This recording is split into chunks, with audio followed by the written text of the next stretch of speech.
Elle est dans nos vidéos, dans nos applications, dans nos dessins et même dans nos applications de rencontres. L'amour est-elle dans l'intelligence artificielle ?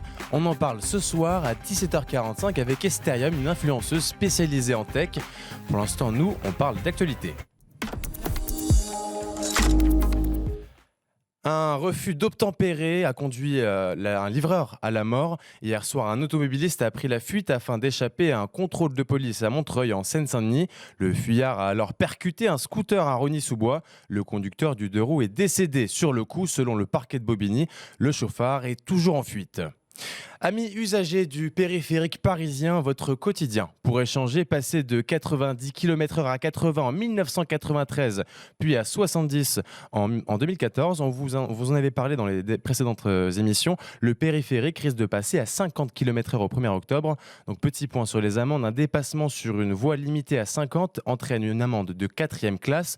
En gros, en réalisant un excès de vitesse inférieur à 20 km/h, l'amende forfaitaire ne sera plus de 68 €, mais de 135 € avec le retrait d'un point.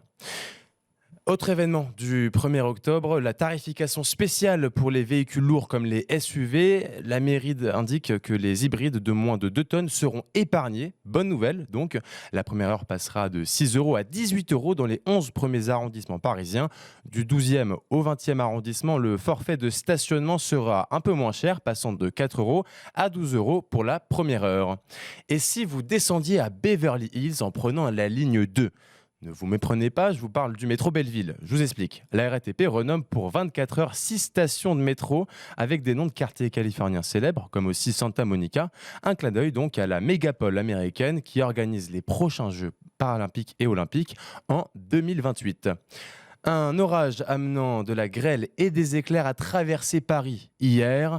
La météo nous a donné une image d'ailleurs impressionnante. Un arbre du cimetière Montparnasse a été frappé par la foudre. Voilà, vous voyez les images. Une condition météo qui nous fait plus penser à un mois de mars qu'à autre chose. Je vous rassure, les températures augmentent cet après-midi.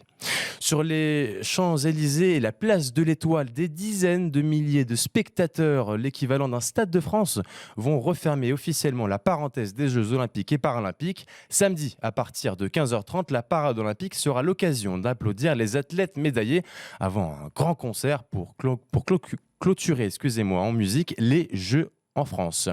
C'était tout pour les informations de ce 14h. On se verra aussi dans d'autres heures.